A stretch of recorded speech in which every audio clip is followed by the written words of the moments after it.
This is episode 12, recorded on May 13th, 2021. Welcome to It's Not What You Think with Mordy Levine, where we get to meet and talk to spiritual teachers from around the world. Our guests are from all walks of life, and we hear about how they got into spirituality and how they navigate the world we all live in. My guest today is Jeff Zlotnik.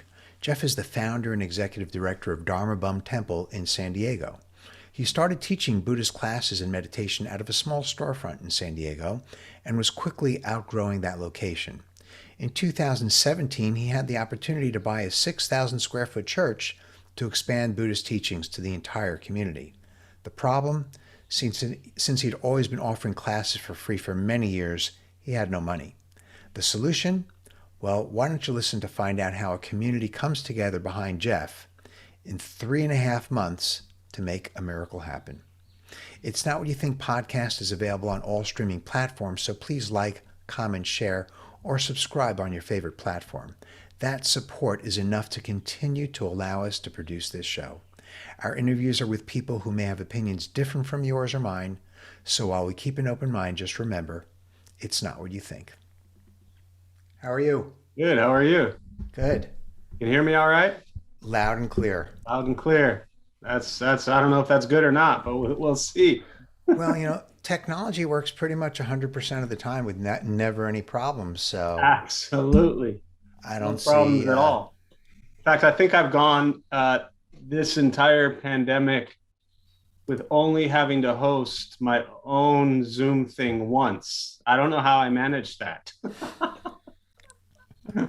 I'm quite glad because I'm not the most savvy guy when it comes to all this tech stuff. That's why they invented younger people. Yes, actually, you are correct. Now you know my secret. Yeah. So How you doing? good to see you. It's You been a couple too. of years, right? Yeah, it's been a bit. It's been a minute for sure. I think we're getting. It feels like we're getting to the light at the end of the tunnel, Yeah, but what's at the end of the tunnel is not what was at the beginning of the tunnel. exactly. Totally different tunnel. So, Um, yeah, it's. I also feel like we're getting closer, and but like you said, we're not sure to what, but it'll hopefully be a healthier situation than we've been in. that's true, at least in the U.S. Yeah. Outside the country, it's Oh, what a mess. what a mess. Anyways, Yeah. so welcome to It's Thanks. Not What You Think. And thanks for being on the podcast. We'll be seen by probably 50, 60 million people for I sure. would imagine. Uh, anyways, so let's always a good place to start is the beginning. Sure. When did you start meditating? How did you find Buddhism? I know it's kind of been a long road, but I know it's an interesting road because I read it quite a bit in my research. Yeah. But I'd rather hear it from you than from me. Sure. Maybe you tell it better than I do. I'm not sure. Let's see. So when I was 20 years old, I was a student at University of Arizona. I had turned down all the Ivy League schools and chose to go to University of Arizona. And I took a Chinese civilization class. I still remember Chinese Civ 174 that I took because my brother Joel, who was a couple years older than I was, he was there and I needed an elective. And he said, "Here's an easy class. I have all the tests. Take this one." And sure enough, I did. And he was correct. It was an easy class. He had all the tests, but I did actually read one text, and it was Intro to Zen by D.T. Suzuki. So this was what, 26 years ago. And I read the book, and as a 20-year-old college kid, I was living 20-year-old college kid fraternity life. I wasn't into, some Buddhist monk practice, but the book just kind of blew my mind. And it didn't really change my life at all at that time, and it didn't for a long time.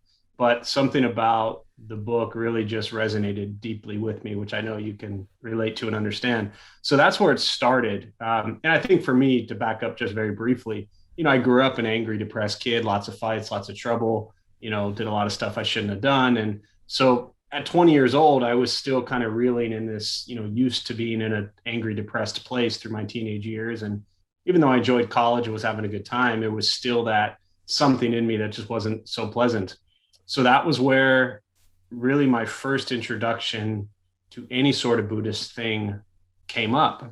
And then graduated college. I did consulting.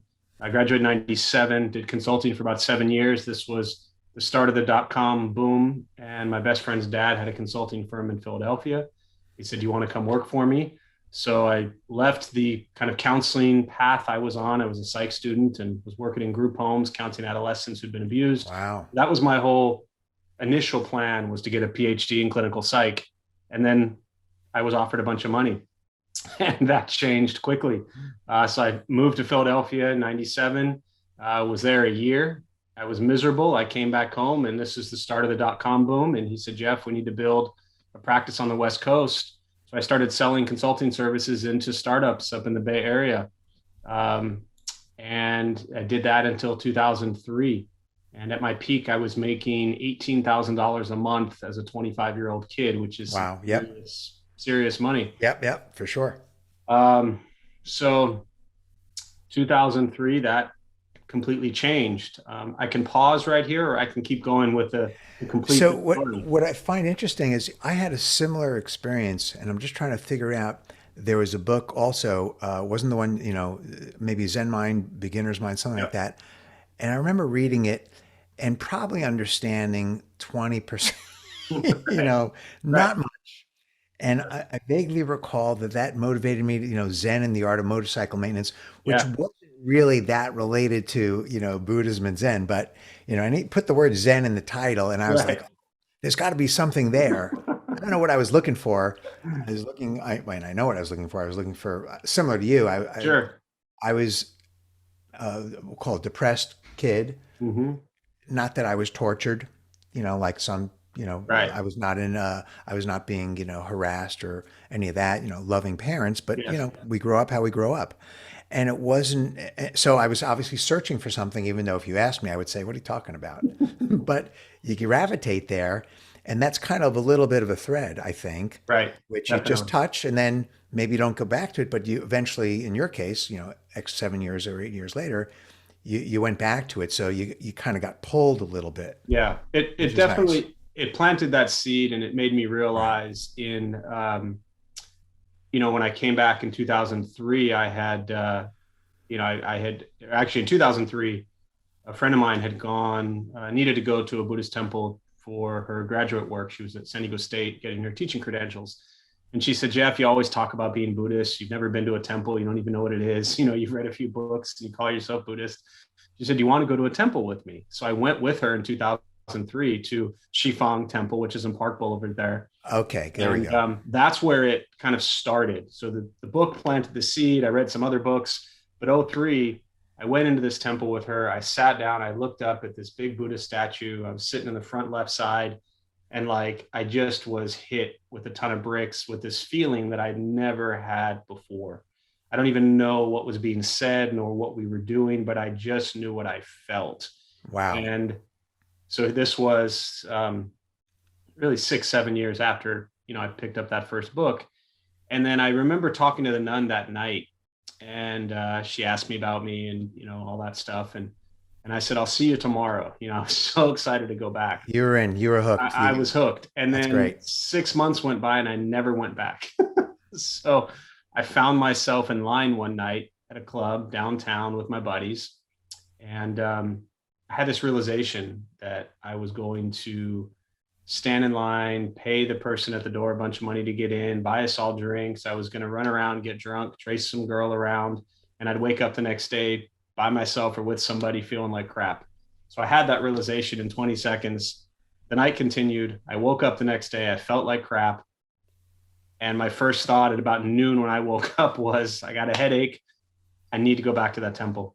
And I went back. And I've, in many ways never left. That was '03. And then 2 years later was when I shipped off to the monastery in Taiwan. But that Right. was really kind of the background that got me started.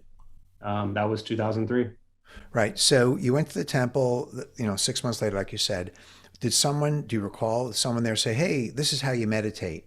Was that Sure. or was it a class or was it a service? Yeah, it was really kind of all of the above. I got involved in the English speaking classes, a bunch of us, Western folks. Right. But I personally enjoyed, I would go to the Sunday morning chanting services. So it was a Taiwanese Okay. Pure Land Buddhist Got it. temple. Sure. And so I really enjoyed putting on the robe and bowing and chanting and meditating there.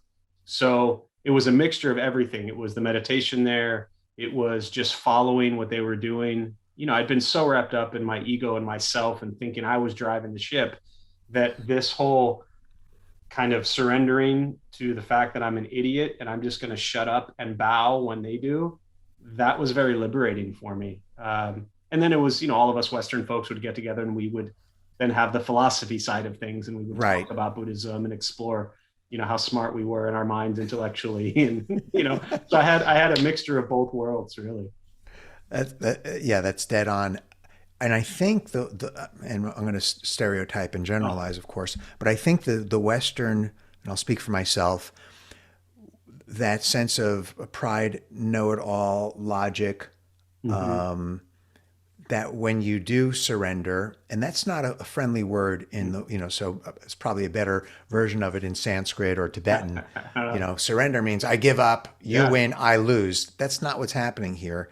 It's more a combination of surrender and acceptance. definitely. Combination maybe of dropping the ego and the storyline and all that stuff and to something bigger. So I think that's really important for Westerners. It's probably important for all human beings, but I think Yes. we have that extra, call it burden, for lack of a better Mm-hmm. word, that when we can get rid of that, that's really helpful. Definitely. It was very much of a moment where I realized for the first time in my life, there's nothing to win. And so you're exactly right. It wasn't that like I was giving up and I had lost. I just realized finally what Buddhism was about was there was nothing to win.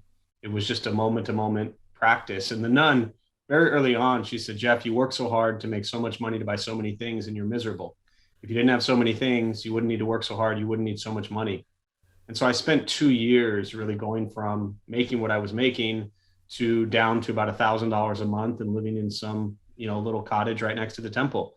So I drastically transformed my way of life before I left for Taiwan. And that was really a big, you mentioned the ego. It really was a big start of cutting through this ego that I'd spent my whole life building. Yeah, you and everyone else on the planet. Um, you're in good Yeah. company. You're in bad company. Yeah. It was a surprise, right? What you reminded me of is there's a quote, Patrul Rinpoche. Uh, He wrote "Words of My Perfect Teacher." He's kind of a main guy in the Nyingma mm-hmm. lineage, and he has a quote in there: "When you have a goat, you have goat problems." So we use that at our house all the time. When the car breaks down, the air conditioning's like, "Oh, you have a house, you have a house." It's like That's that's it. it. So the $18,000 a month salary. Guess what? That's a lot of headaches. Is you have 18,000 a month problems, which is all in our mind, Yeah. of course. Um, yeah. So now, how did your parents take to all this? I Yeah. assume you grew up as a Jewish on Yes. the East Coast. So how did Yeah. they? No, actually, it's funny because when I moved to the East Coast, everybody was like, "Wait, you're from California?" Because their view of a California kid was this very laid back. I definitely had that East Coast, Edge? mentality and that Right. edge for sure. Yeah. But no, I born in Chicago, but raised in San Diego since I Okay. was 4. So we moved to Del Got it. Cerro, 1979, when I Got was it. 4. So yeah, I grew up, Jewish family, very Okay. spoiled, very privileged. My parents been married 53 years. I saw them fight once in my life, and that's because I got in trouble. So I had Right. every condition, as you were alluding to earlier, very privileged, every condition to be perfectly happy. But for whatever reason, my mind was miserable. So when I first started going to the Buddhist temple, it was odd to them a little bit, like, especially, growing up going to Jewish temple, I would say, I'm going to temple. And that kind of took It them can off only guard mean a one little bit. thing. It can only mean one thing. Right. And in 2003, I'm a huge baseball guy, and the Cubs were in the playoffs. And that happens, once every 100 years. And it was a Saturday morning, and I start putting my shoes on. And my parents were like, "Where are you going? The game's on." I said, "I got to go to temple." And they were like, "Oh, we've lost him for good. He's a goner now." Wow. So it That's was initially very strange for them because they didn't know what it was, you know. And then when I moved to the monastery, that was also very strange for them because it was very far away and I was going to be living with monks and nuns. And it was just the whole thing was, it didn't make any sense to them at that time. Fast forward to me coming back when we opened up Dharma Bums and Right. that whole crazy journey, and even to today, when they would show up and they see 100 some people there and all these people, guess what? They look just like they do. So when we started it in 06, 07, and they would come to the things we did downtown, they would see people. These weren't monks and nuns living in robes in a mountaintop somewhere. These were everyday people stressed out, trying to deal with the craziness of life. And guess what? They're Jewish and they're Christian and they're Catholic and they're Muslim and they're pagan. So once they started to see what Buddhism was actually doing for my life and how I was then transforming that practice into sharing it with the community, then they're like, oh yeah, now I understand. It doesn't mean they understand what Buddhism is teaching nor what it's about, but they can see the results and the benefits from it. And that, Yeah. That they're very, as you know, if your Jewish mother is proud of you and your rabbi is proud of you, then you're in good shape. Well, what's interesting is I applaud your parents because the fact that they had the eyes to go there and see that, I'll use Buddhist terminology, suffering is being reduced. Mm-hmm, mm-hmm. People are going there for a reason. And they're walking out with something different than when they walked in with, which is their sense of relief, sense of, okay, I can do this, or however it feels when you have your suffering relieved. And they were able to see that because a lot of folks will never see that. Correct. I had a similar situation. I grew up in Brooklyn, went to an Orthodox yeshiva for 12 years, and then I found Buddhism at 21, and somewhere along the way. I was not in touch with my parents for many years. And then I get a phone call, and I remember getting it. And my mother had diagnosed with ovarian cancer, and it was pretty far along. And ovarian cancer is not a great diagnosis even today. Right. But 20, 30 years ago, it was even worse. I came home and I taught my mother how to meditate. And my father's a rabbi. And my mother's, of course, an observant Jew, but the meditation helped her relieve her anxiety. Yeah. And when they both saw that, the view that they had of Buddhism was just goes like, okay, this is okay. Yes. Not that we're happy, but we get it now. Right. My interaction with the Eastern world growing up was I used to see the Hare Krishna. Right. And that was like, oh my God, we had all these ideas put in our mind by our teachers of who they were and weren't. And that was very frightening. Yeah. So, and because guess what, when you're ignorant, you get fear. So I had a similar experience where my parents, something clicked, a light clicked on, oh, this is a good thing. Right. Right. And your parents, I applaud them for seeing that, for taking the trip out there and seeing that. Definitely. It made it easier for them to really just understand that, if my life was devoted to helping other people, that's all that mattered. Right. If it was in the name of Judaism or Buddhism or Christianity, whatever it is, a life of service is a life of service. And I gave a talk one night and I do a lot of interfaith stuff, and they always joke and say, if the Jewish person doesn't show up, I can fill in for that role also, and I always tell them. And so one talk and one of my mom's closest friends said, Jeffrey, if you'd paid attention to anything during Hebrew school, you could have been a great rabbi. Well, this is a very good point. This is a very, very good point because I have, and you and I may have talked about this many years ago, but I have a thorn in my behind about education because I've interviewed for the podcast several rabbis already and Hindus, and I've got some Muslims coming up, and a few thoughts. One is when we get to this level of a conversation, I don't see a difference. Right. Because as the Dalai Lama says, my religion is kindness. And when you're kind and compassionate and open-minded, I don't really see any colors or any religions. Yes. It's only when you start getting into the fundamentalist and the rules and the regulations, that's when all of a sudden, well, you're over there and I'm over here. So that to me is very exciting when I'm able to see that. And I love that. Yeah. And that's why the conversations are so important to have those dialogues and conversations. And, it was just, I guess about 2 years ago now, but to the Christian church right around the corner from Dharma Bums. And we did a talk, myself and the pastor and another guy, on Thich Nhat Hanh's Living Buddha, Living Christ. And we talked Right. a lot about the similarities between Christianity and Buddhism. And so it was really beautiful to have that dialogue.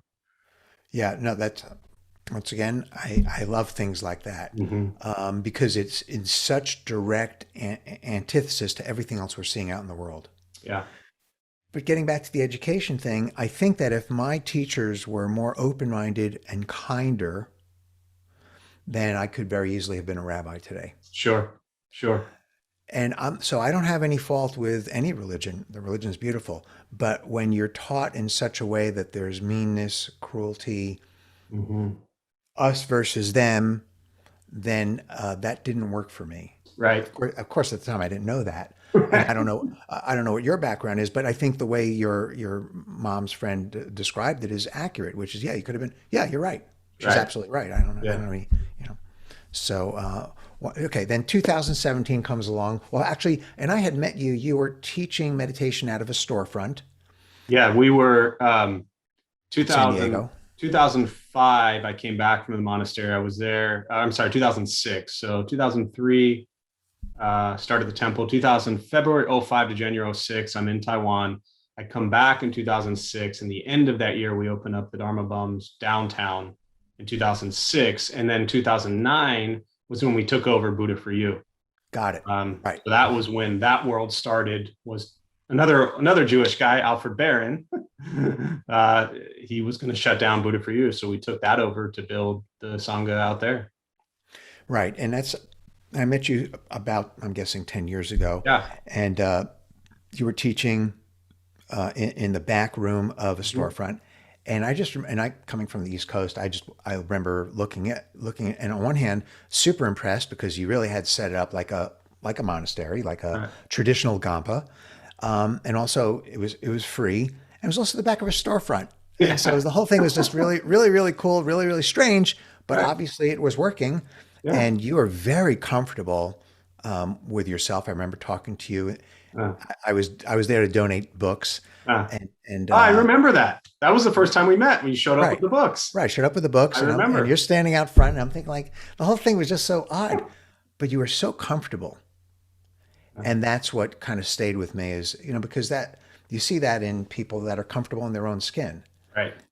with your Buddhism and what you were doing at the time. All Yeah. right, let's fast forward to Probably 2000. too Yeah. comfortable for most of my life. So that's what Buddhism helped me, Okay. and real quickly, just on Uh, that note, that yes, I Good. mean, I've always been very confident and comfortable. And when you're a teenager and things like that, growing up as a bully and the mean guy, it's the cockiness, it's the arrogance, it's all of that stuff. Right. Which as I kind of transitioned into a Buddhist practice and way of life, a lot of that is still there, but I definitely constantly have to work on, not being too comfortable and still Right. trying to work on humility and practice, but never been shy around people or speaking up. And so when you're leading a community, that's helpful. Yeah. No. Very good point. Yeah. So 2017, something dropped in your lap, a church for sale, which Yeah. pretty much happens every day, Always. church for sale, Yeah. Yeah. And then, if there wasn't a fire lit under your butt already, which I think there was a nuclear fire lit under your butt. Yeah. I remember that time, not as well as you do. Can you share with us, how that worked, how that Sure. I happened? mean, that's a hard one to sum up, but so the temple at this point in time, we'd been running downtown for almost 10 years, right? So 2007 to 2017. And Buddha for You, we'd been running at this point in time, 2009. So for about 8 years. So we had these two communities, one, as you know, in the college area near San Diego State, and the other downtown San Diego. So we had these two communities. And for years, we always talked about having a place that one was just larger because we would pack 50 people into the tiny little store in the back, and same thing with the downtown temple. They were really small spaces. And so finding a place that you can just move a Buddhist temple and a little gift shop and all the stuff together, those aren't everywhere, and it has to be really unique and special. Otherwise it just doesn't work. And so Alex, been around Dharma Bums since the beginning pretty much, and board member for many years, dear friend. And he sent me a link and he said, Jeff, there's this church for sale in University Heights. And think I didn't even click on the link for like 3 months. Or maybe I clicked on it and I didn't Yeah, it really didn't register process yet. it. So just Yeah. kind of, and then a few months go by and I went back to that link. And then Maggie and I, who I've been, my partner in crime with this whole crazy journey, we've been running this forever. We went to look at it. And the moment we walked in, it's a 1929 built initially by the Swedenborgian community. So it was a Swedenborgian church built in 1929, 6,000 square feet. They were there for, almost 90 years and dwindled down to a handful of people, and they put it on the market. But we didn't have any money. Here's a church. The KUSI interview I did years ago, I'll never forget what Paul Rudy said. He says, everything you do is free, but I bet the church is not free. So we go from having no money to wanting to buy a $1.4 million church. And Maggie and I, the moment we walked in, we fell in love, and we just felt like this was our home. And we had a Tibetan Lama come in. Do you know Lama Kunga, the golfing Lama? No, I don't know. I'll send you his info. Great. So Okay. we had him come in, and he kind of did a blessing. He did a blessing on the space and walked through it. And he looked at us and he gave us, his version of the thumbs up, and said yes. So a buddy of mine is a realtor, commercial realtor. I said, John Jarvis, I said, we want to buy this property. And he said, okay, well, how much money do you have? And I said, we have $7,000. He said, Jeff, that's not going to work. And I said, John, we'll get the money. And he said, well, if we make an offer, you're going to have to put up a decent amount in escrow to even, to open escrow. Of course. And I said, how much do we need? And he said, if you don't put $100,000 in, they're not going to take this seriously. So I said, put the offer in. How much time do I have? He said, you have 2 weeks to get the money. So we, and as you know, everything we do is free. We don't charge for anything. We never have. We operated on a $30,000 budget downtown for 10 years. And that basically just paid our rent, $2,500 a month and a few other expenses. So he said, you have 2 weeks. And that's when the fire, as you described earlier, exploded. And we raised, in 14 days, we raised $103,800 from 321 people. And we opened escrow. I get the chills every time I think about it. Sure. I still remember writing the check like it was a dream. The fact that Dharma bums even have a checkbook is hysterical. We never wanted to exist legally. We just wanted to be this kind of hidden thing. And now here I am running to Chicago Title and writing a check for $100,000 to open escrow.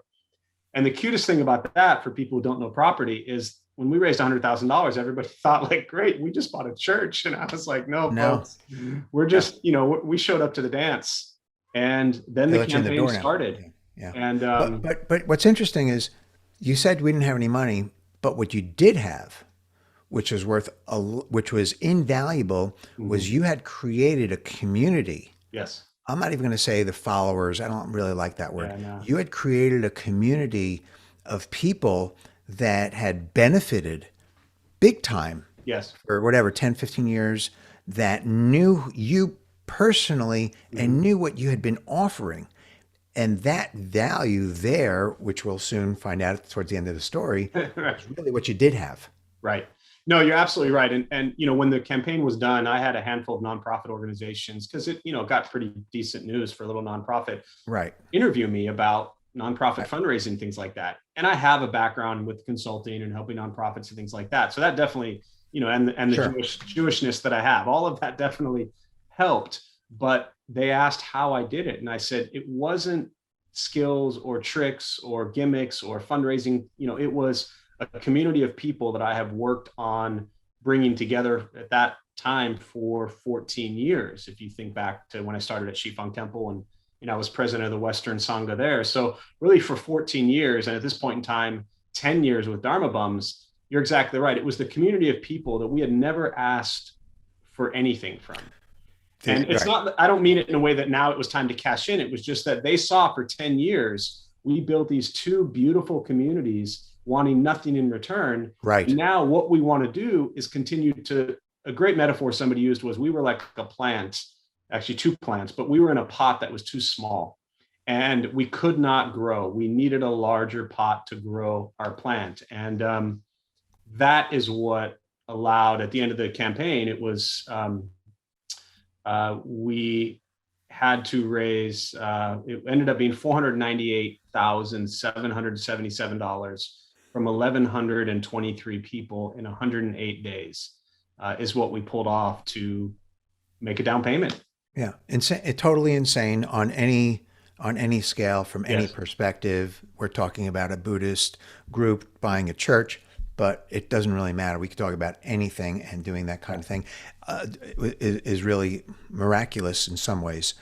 And not to take anything away from you, because I really have a strong sense of what you were doing at that time, because I made my donations, I Yes. got your Thank you. emails, I got your Facebook pages, da da da da. But it was also a group of people out there that was doing. I mean, yeah, you were the guy they were Yes. interviewing on TV, interview, but there were other people running around just like you are to make that happen. And that's it. Once again, it's a testimonial to you, and testimonial to what you had done for them and for the community for so many years. No, you're absolutely correct. It wasn't, it was an entire community of people. My role was to try to motivate and inspire everybody to do what they could to get involved. People we didn't even know were donating to the temple because their family, their brother or sister was benefiting from it. So it raised so much awareness. The community of University Heights got behind it because they didn't want to see the building torn down, right? Buddhists all over the world were getting behind it, literally, because there was this cool nobody Buddhist group that was trying to build a I temple. remember, Yeah, I remember reading other sanghas from like all over the country, and I yes, assume also all over the world. And I think also the connection that you had in Taiwan, somehow that played a role as well. definitely. There So, were people in Taiwan supporting it locally.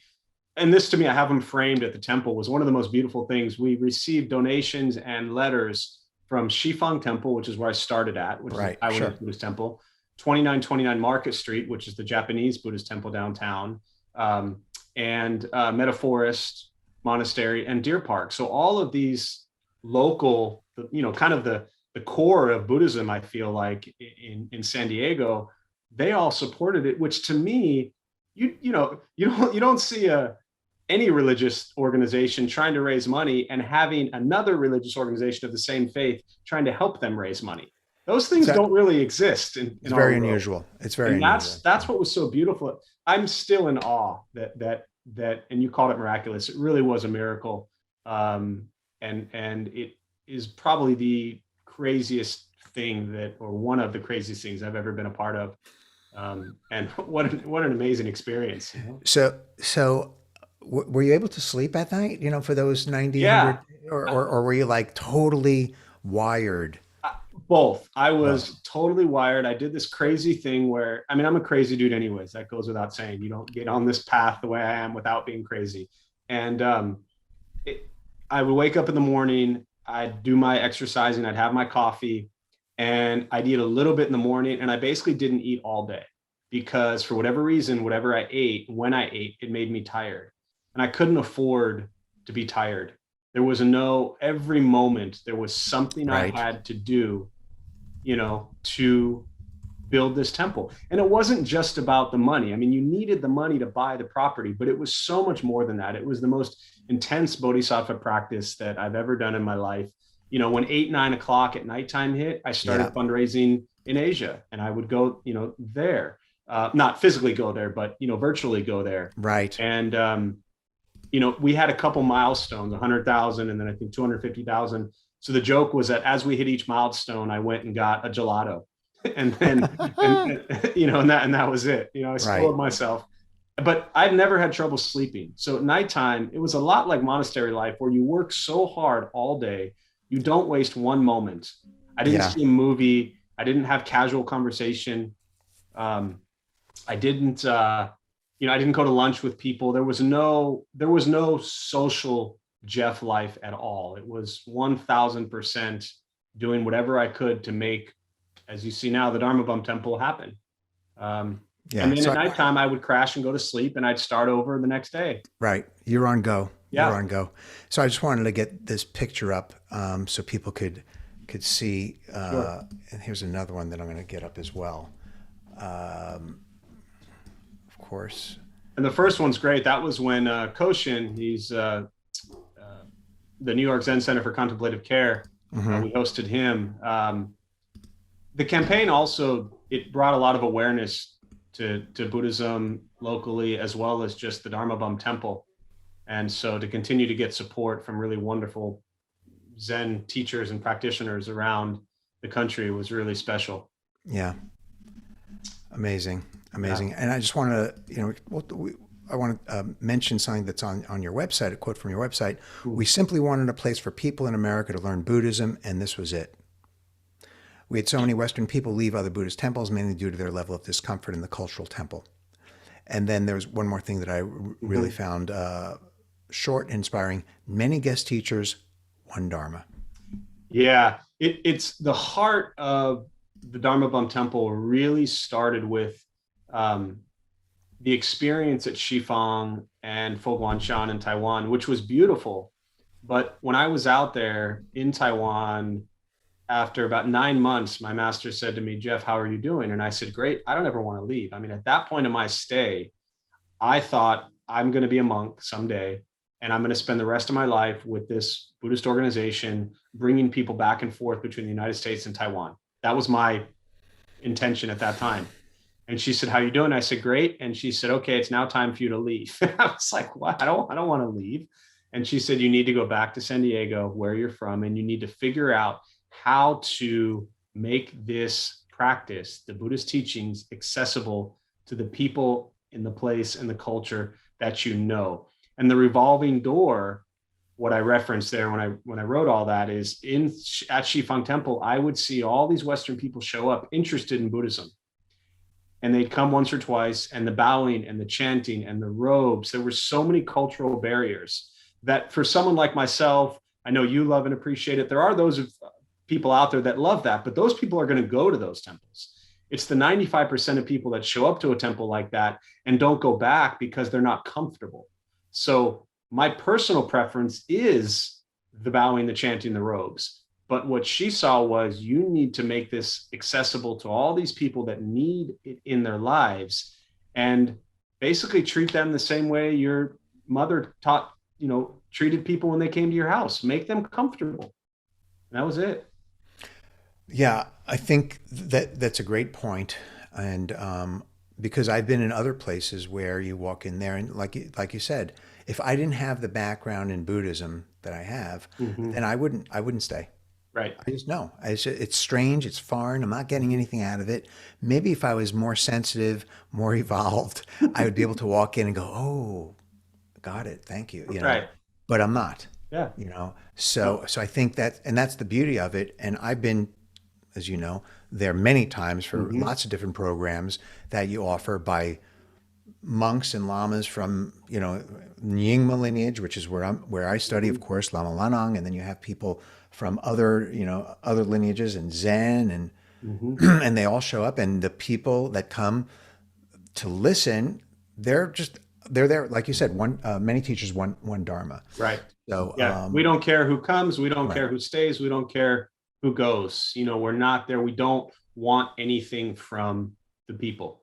We just want a place where they can learn. And as you referenced, the vision and mission of Dharma Bombs is not to be one specific school of Buddhism, as you know, but for anybody else, but to be a home for all the different schools of Buddhist practice. Mhm. Because, I mean, let's be real here. Most Western people who get into Buddhist practice, they're not going, die hard full bore into this changing their life and going to monasteries. They're going to bits and pieces, they're going to dabble and bring it into their life. And so if you introduce different schools of Buddhism, it's like more of a buffet style. There's more to choose from. And the probability of somebody learning and benefiting from it is even that much greater. Yeah, and from a 50,000 foot level, someone hears a talk by the Zen guy and by the Tibetan Lama and the da da da da. They're at that level, they're really hearing the same thing over and over again, which is wonderful. Compassion, impermanence, Mm-hmm. emptiness, et cetera, et cetera. Sure, if you want to dig deep, deep, deep, and you can look at the details, yeah, there are differences, clearly. Mm-hmm. But for what most people are looking for, which is just to improve their lives, reduce suffering, they're getting what they Yeah. need. There's you ever read Crooked Cucumber by Shunro Suzuki, or if you're familiar with No, that book? no. It's I'm familiar with Shino Suzuki. No, I haven't read that. his book is, it's always been for me just kind of a model of, when he went to San Francisco in the 50s, 60s, he built the San Francisco Zen Center into what it is today, where you had a very old traditional Japanese community practicing. And he said, no, I'm going to make this available to the people that are here. And he refers to them, he calls them the shirtless, shoeless hippies. That's Right. who's in San Francisco right now. And that's who I'm going to teach Buddhism to. And that really turned off a lot of the Japanese community that was used to practicing there. But he knew he had to make it relevant for the people who were there at that moment. Yeah. And I gained so much about how to run a Dharma Bum temple from that book, Crooked Cucumber. Well, what's also interesting is, you have a lot of programs. You've got programs for prison outreach, for homeless, for teens, for college fraternity, for AA. I'm sure I'm missing some along the Yeah. way, but you got all these programs. And what I love about that is I remember uh, 20, 30 years ago, Dalai Lama gave a speech and he talked about how the Buddhist communities in the United States, they're missing out Mm-hmm. on what the Jewish community and the Christian community does, Mm-hmm. which is offer all these programs Yes. going into the community. Mm-hmm. My vague recollection, although I'm just one person, was 20, 30 years ago. You went to a Sangha, there Mm-hmm. was a talk, there was a meditation, you had some food, and Right. went off That about was your way. it. And that was it. But what about all these people that are suffering outside our doors of Yeah. 17 people? Yeah. And so, in that regard, you're following in wonderful footsteps in being able to truly help those in need, which is Yeah. outside our doors and And bringing them that's inside. you mentioned the fraternity, which I still laugh at every time I think about it. But as we go into our close to our sixth year now, Delta Beta Tau, the motto is for the benefit of others, which really is the Bodhisattva practice. It is, we are here to liberate all sentient beings, and we will keep at it until all sentient beings are free from suffering. And that practice, which is interesting because growing up in the West, all of us who grew up going to churches or temples or whatever religion, we saw all the community service opportunities through the churches and Jewish temples and things like Right. that. And so, yes, there was that period of time where when Buddhism hit, that part wasn't the focus. It was all about the individual self. And as we know, the Buddhist teachings on non-self and being of service and the Bodhisattva path, we had to figure out how do we basically teach people that, look, I understand you're suffering and you're here because you're suffering. Nobody shows up at a Buddhist temple because everything in their life is perfectly peaceful and happy, right? They would just keep walking on by. But they show up because they're suffering. And the practice is to show them that if you turn around and go help somebody else, you will feel good. It just happens. So all of these programs, much like the different schools of Buddhism, as you mentioned, all of them, the family kids, the groups, the teen kids, the college kids, working with the homeless, working in the prisons, working in recovery. Our newest one, which developed during the pandemic, hats for the homeless, right? So a homeless hats project, right? So I threw out to the community, look, we've been closed. A lot of our outreach has been changed. We're not in the streets. We can't be in the prisons. What can we do? So I just brought a group of people together. I announced we're going to have a volunteer program meeting. And everybody showed up thinking that I was going to give them things to do. And I showed up and there were like 15 people this first meeting virtually. I said, okay, what do you all want to do? How can you go help people? So I don't come up with these ideas. I kind of come up with and this is what my master taught me, the framework and the shell, put people together who have proper intention and right effort, and beautiful things can happen. And out of this now, we have a group of people coming together to what we call knit and sit. So they do a meditation, they do a little talk on Buddhism, and they knit beanies and warm hats to hand out to people on the streets. And so all these people sitting at home with nothing to do now, who love to knit, now feel a part of something again. So every program we have at the temple came that way, meaning it wasn't like I or a few of us sat down and said, let's do this, this, this, and this. Every program we have came from somebody in the Sangha that had a need or wanted to create something, and we just help foster that and help them own it. Because if we, the Dharma Bum Temple, own these things, then it dies. But if the community owns it, then it can flourish. So that's what we try to do, is empower them to do good things. Well said. You remind me of something the Dalai Lama said, which is if you want to be selfish, no problem. Just be intelligently selfish, Right. which is, you do for others. And then you, like you said, you feel better. And there's a balance, obviously taking care of self, so you're okay. Right. If you empty your cup completely, there's nothing to drink. So you've got to take care of you also, but find that Right. balance. So I know you teach a number of meditation classes or intro to Buddhism. How do you, and on the other hand, you're managing this relatively large temple and community. Do you like one versus the other? Mm. Um, they're different. I think, going back to when I think of like this consulting life where you're hustling and you're on the go and you're working, to get the money to buy the stuff. I work 1,000 times harder than I ever did in that world, but it's different. And, being the executive director of a nonprofit organization, there are requirements that come along with that. There's legal ramifications. There's nonprofit organizational business type stuff, right? That has to happen. There's property taxes that have to, get paid. There's all the, forms every year you have to file. There's a lot of business stuff. Somebody has to schedule with the trash pickup folks, right? Somebody has to make sure the electric bills get paid. So all of those things are managing a business no different than any other business. Just because you're a Buddhist temple and just because you're a nonprofit, for a lot of young people who don't know much about nonprofits, they might think that there's no money involved or that running a Buddhist temple means, Don't you just kick back pretty much most of the day, Jeff? Right. That is exactly that's where I'm going with it. It's a nonprofit. It's a nonprofit, right? It's a nonprofit. We're Buddhist. I just sit and I stare at the wall all day long. Yeah, that's what I thought. Drink some tea. I pick up a Buddhist book, and that's all. Yeah, I'm good. Right. So it's nonstop. It's this path, this practice. It's not a couple hours a day and then you take a break. You're dealing with, even when we look at reopening. I was talking to somebody the other day. Reopening. It's not like you just put a sign up that says we're open, right? There are so many, I don't want to call them problems. There's so many situations that arise on a day-to-day basis in a physical place that you have to deal with. And so there's that responsibility. The actual amount of time that I spend leading a meditation or giving a Dharma talk, I lead 2 classes a week with just Dharma bumps. I do Tuesday night and Saturday morning, an hour each. So I spend 2 hours of my week leading a meditation and giving a Dharma talk and responding to questions. Every other bit of time is spent doing all the other stuff, managing the organization. Of course, you mix in the college group and the talks or any outreach work I do with military or prisons. You mix in that type of stuff. There's a little bit of that as well.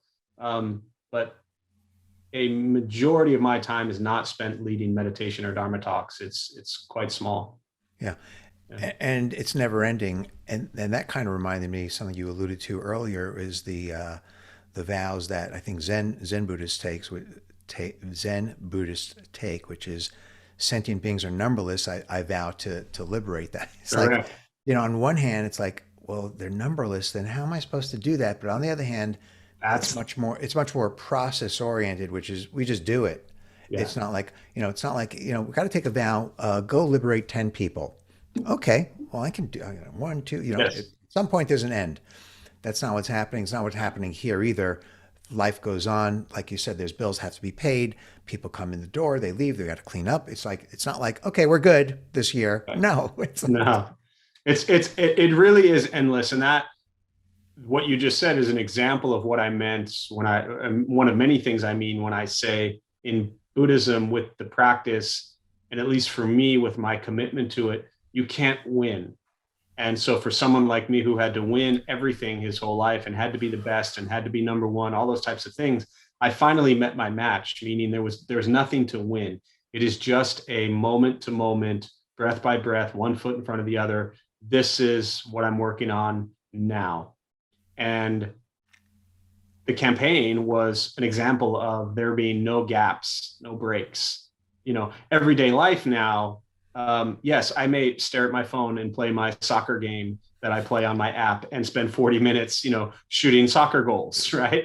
And I don't feel like I'm going to like Buddhist hell because I've played a game on my app, for 40 minutes, or I'll watch a Netflix series, so I have a much better balance of my life than I have had at certain times. But it is still that it is endless, numberless, and the practice is, as you really said, I'm just repeating what you said, but it's to not take it that way, but to just work through moment to moment, whatever's in front of you.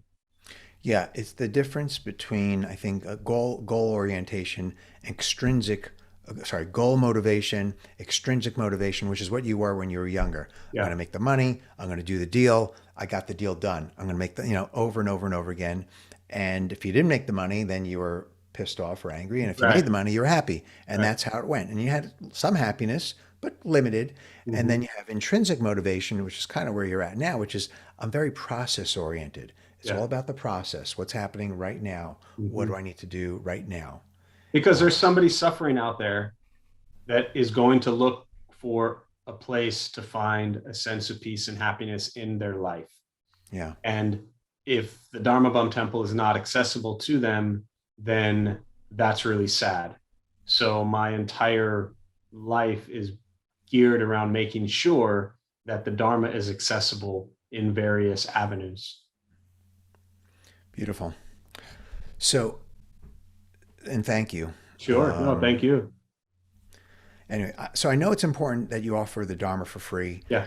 and I know we've talked about that over the years. Can you elaborate more on that and how Yeah. you're able to do that? And do you ever feel a pull like, well, maybe we should, or what's your comfort level at that? Because I know, well, I know the reasons and I support it a thousand Mhm. percent, but maybe you can elaborate more Yeah, for sure. people watching.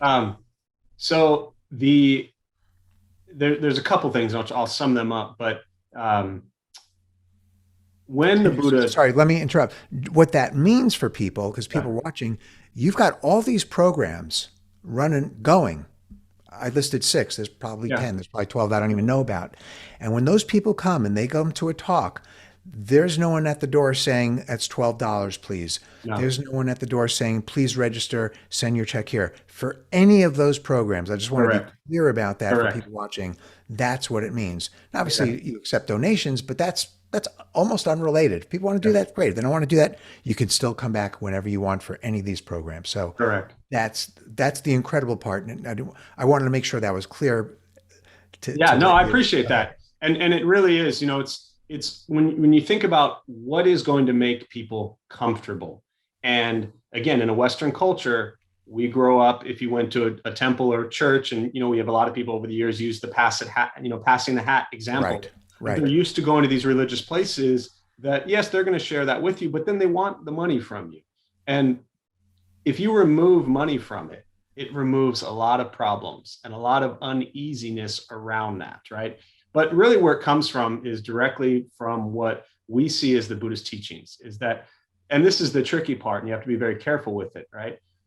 So the Buddha taught his monks that you do not teach generosity until after somebody had given, right? Now, without turning this into some Dharma talk, the Four Noble Truths, right? Root cause of suffering is greed, anger, ignorance. The second noble truth. The greed, we overcome greed with generosity. So the very first practice that the Buddha said to help you through suffering is to give. But he also said the greatest gift that you can give is the gift of the Dharma. That's the greatest gift, right? In our culture, we think of giving and we automatically often go to money, right? We think I can give money. But when I share this teaching on generosity, we give people time, we give them a smile, we give them a hug, we give them attention. There's so many things we can give. Money is a part of that also, right? It's not that one is a greater value than the other. It's actually coming back to the Buddhist teachings, it's the intention behind the gift from the Hmm. giver. Hmm. And the bodhisattva practice is to give as if there's no gift, no giver, and no receiver. But putting that into very practical terms, the Buddha said to his disciples, you do not teach generosity until after somebody had given, meaning he did not want people to use guilt and pressure and manipulation, right, to get people to give money. So we know, and I'm very controversial on this issue because I know things I say very often hit home to people or maybe offend people because it's how they run their Buddhist places. And that's not at all what I intend to do. But imagine you sit through a Dharma talk, there's 100 people there, you've given a beautiful talk, everybody's all smiling and happy and feeling warm and fuzzy.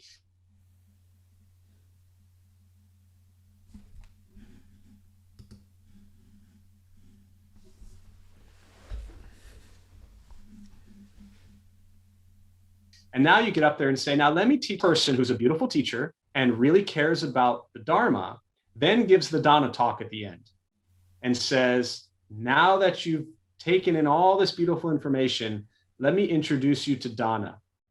Dana is generosity. And so now you have a chance to give back, to support us because we just opened up your hearts and minds. And that's not what the Buddha was teaching, right? Even our reference with the word Dana, in Western culture, we call it a Dana bowl or a Dana box. The word Dana means generosity, right? It doesn't mean money. Our culture in the English language translates Dana to money.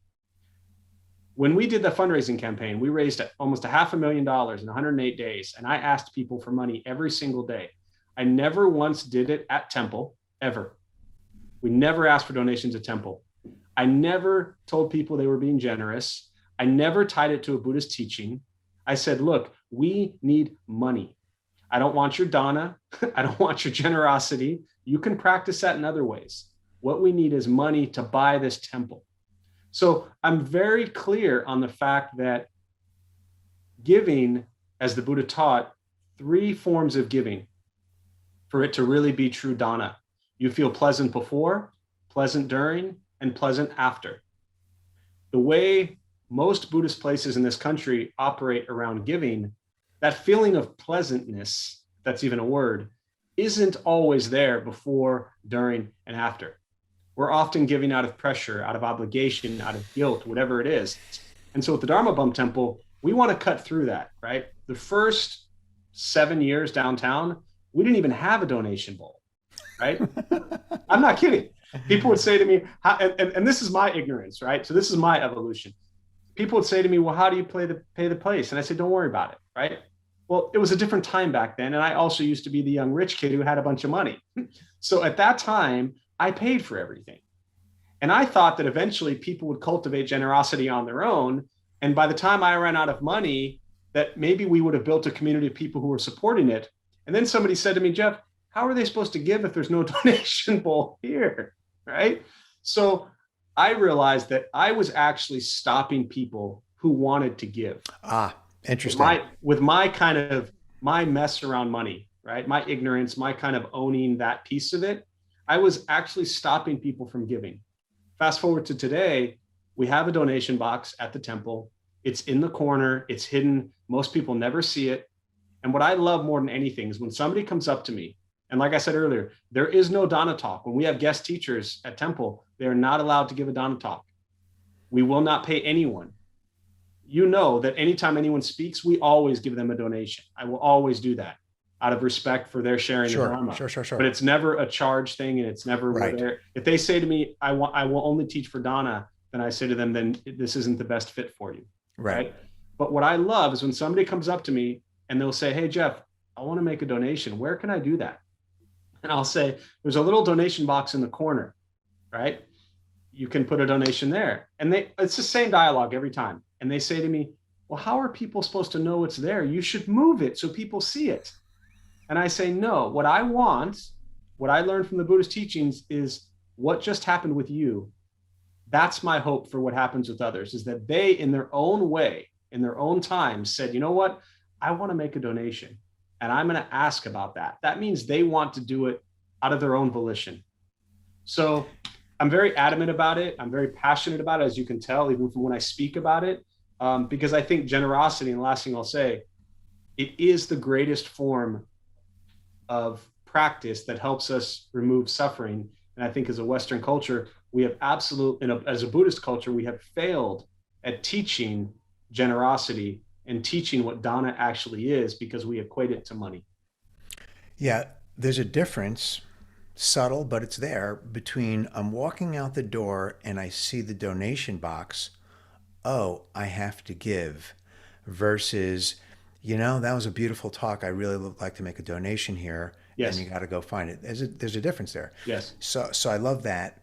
And also, you take away this whole transactional notion that we grew up with here in the West, Yeah. which is I give you, you give me. You rub my back, I rub your back. You do me a favor, I do you a favor. Blah, blah, blah, blah. Mhm. It goes on and on and on. Mhm. And there ain't no unconditional love about that. Right.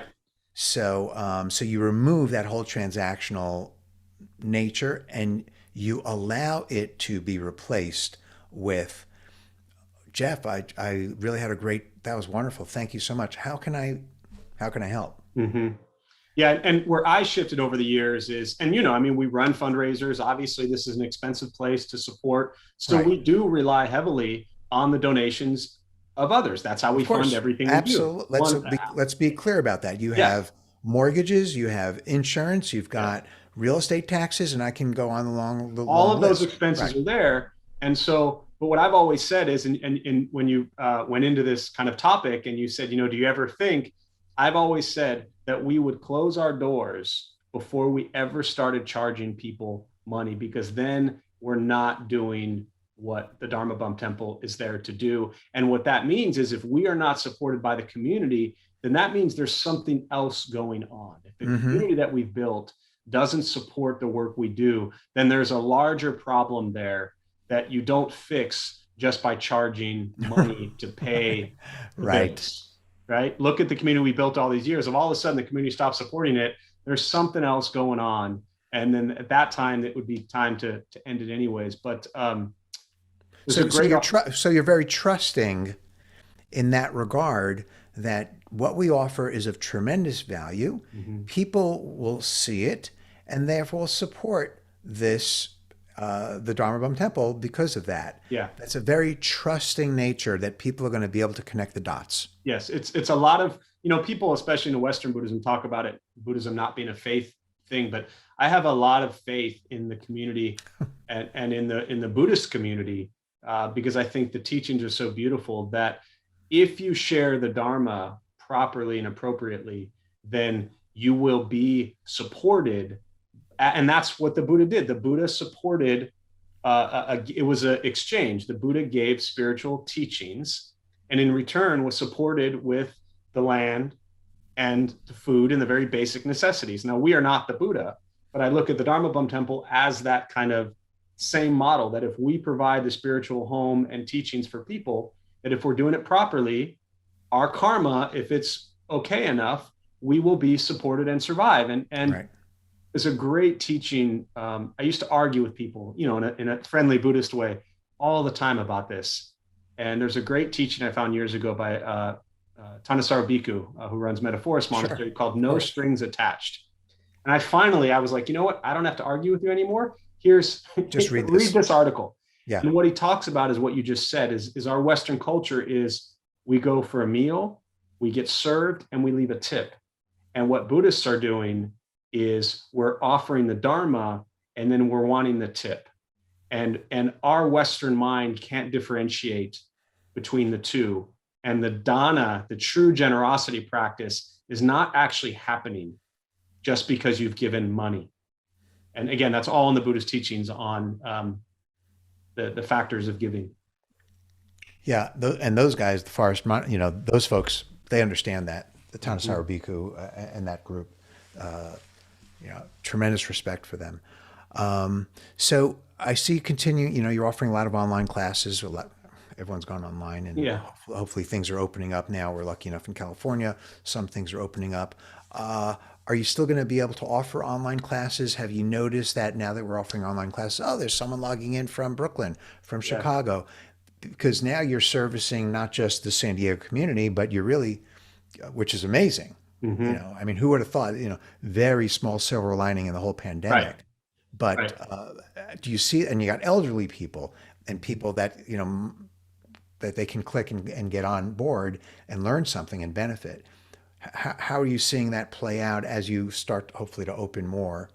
but at the Sure. same time offer Yeah, that. I was going to use the word silver lining. In any situation, you're always looking for the silver lining, as rough as it may be during a pandemic. But before the pandemic, we had just 3 classes that we did virtually. Myself, Alex, and Travis, we all did our YouTube. We did our class from Temple and we streamed it onto YouTube so we could keep Right. a library, kind of a collection of talks. Once the pandemic hit and we went virtual, we now do everything virtually.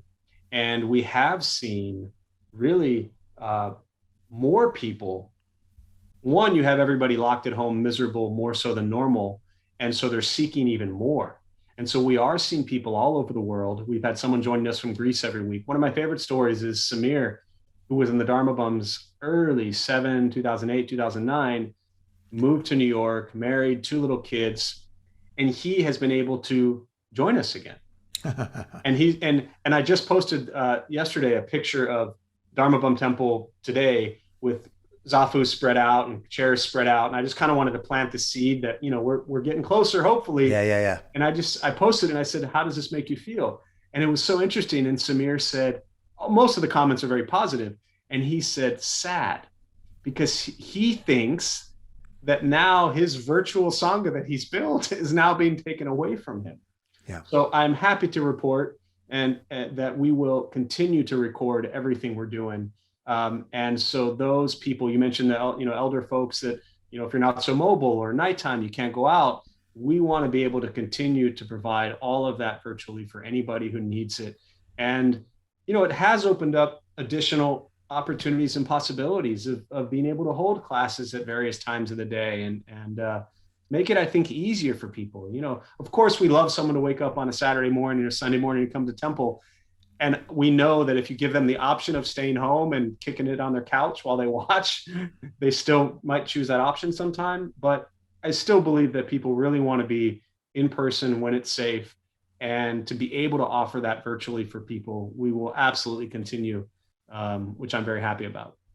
Yeah. And I notice, obviously we probably both know this, but meditating at home alone is great. Yeah, But when you're in a group, that very energy different. level kicks up. So that's wonderful. So Definitely. where do you see yourself, your own growth 10, 20 years from now? What are you You not, are know, you thinking that far ahead or no, no idea?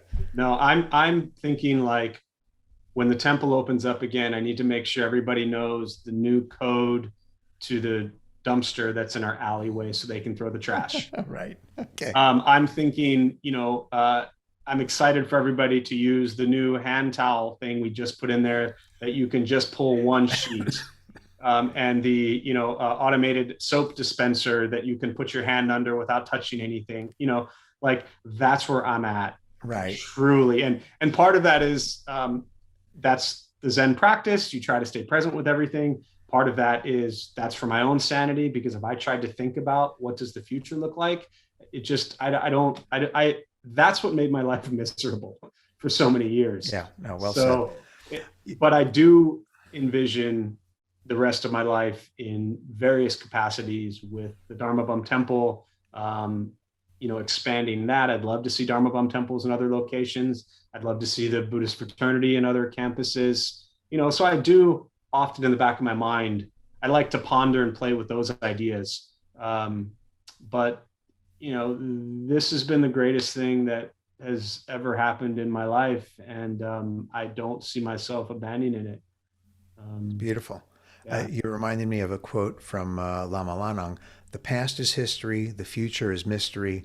The present moment is a gift. there you go. Absolutely. Uh, So, yeah, so much gratitude for what this practice and what the Dharma Bum Temple and this whole journey. People forget. Like I also was an angry, miserable, depressed, lost human being, and this came out of that. So, I'd be afraid to walk well, away from all of that. it's like the lotus, the Yes, lotus growing out of the mud, and then we have yes, something beautiful comes from it. yes. So who would you say your heroes are, if you have any people you really, wow, live, dead? Yeah. What do Um, I think that, I look at, and not to sound like the cliche, my parents type of thing, but, I look at my parents, the life they've lived, married 53 years, coming up here in August, devoting their entire life to their family. They're as Buddhist as anyone I've ever known, and they don't know the first thing about Buddhism. So, I'm always so grateful and appreciative for everything they gave me and the challenges that they face today and all those types of things. So much of all of who I am, I've really learned from them, the good and the bad, both sides. And then, I think after that, I look at the people like Shinra Suzuki, like Thich Nhat Hanh, for their ability, and the Dalai Lama, of course,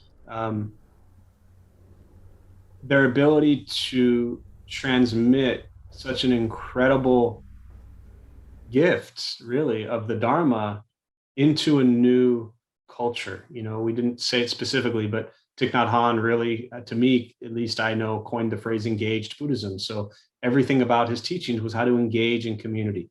Everything about Suzuki Roshi was how do you engage in the community. And, I admire them, deeply for their dedication, their devotion to this path. You mentioned the flower and the lotus coming out of the mud. Suzuki Roshi would say that for Buddhism to take root in a new country, it's like holding a flower next to a rock and expecting the flower to grow out of a rock. But that's how difficult it is to, and then you look at American culture, how difficult it is for something to take root. Then there's, Michael Jordan. There's, I've been a huge sports guy my whole life. Walter Payton, being born in Chicago and growing up a Bears fan. I look at people like Michael Jordan and Walter Payton as incredible heroes to me for their ability to just stay incredibly focused on their mission in life. And that's it. And whatever that mission is, we could pick apart Michael Jordan for his gambling days and all kinds of bad stuff. And I'm sure Walter had some stuff in his closet as well.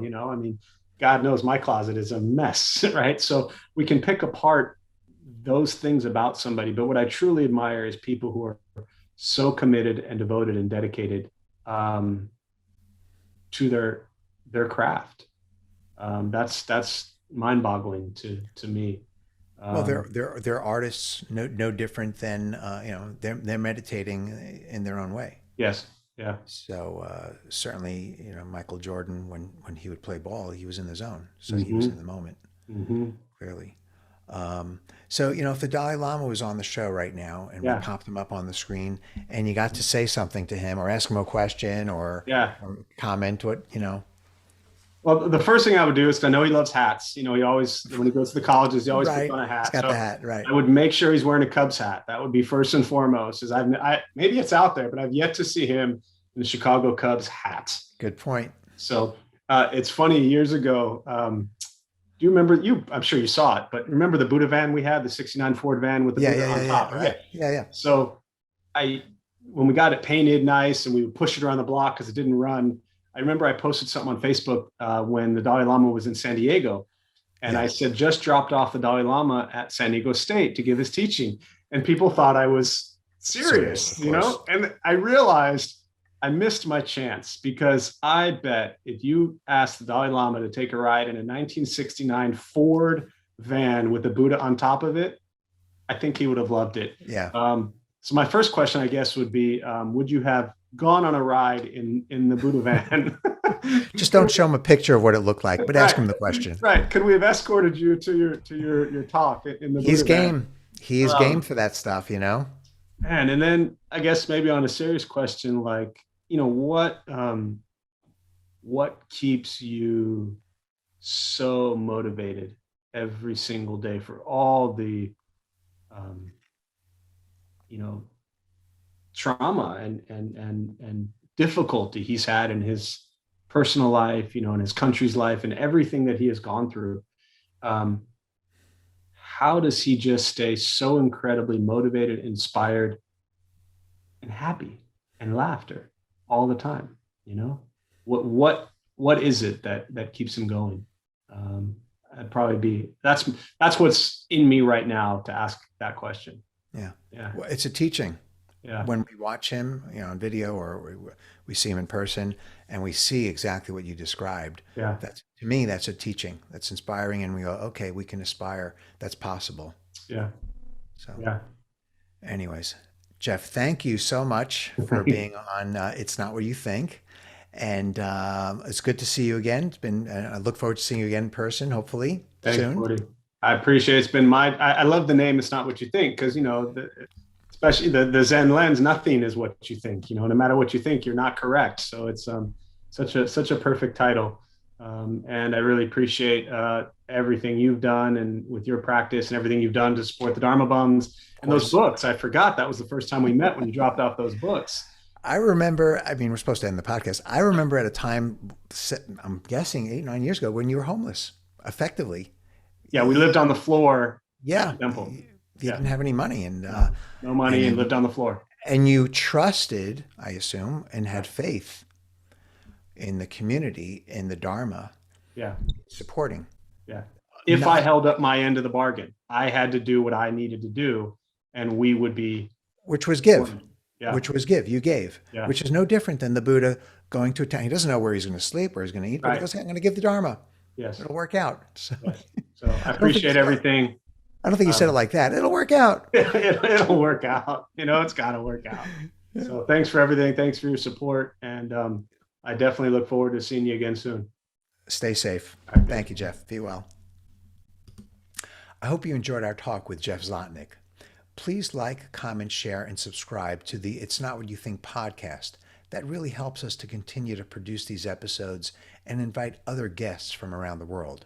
If you have any questions, comments, or concerns, or would like to hear any specific guests on the podcast, please share my email, mordylevine@gmail.com, or visit mordylevine.com. Remember, it's not what you think.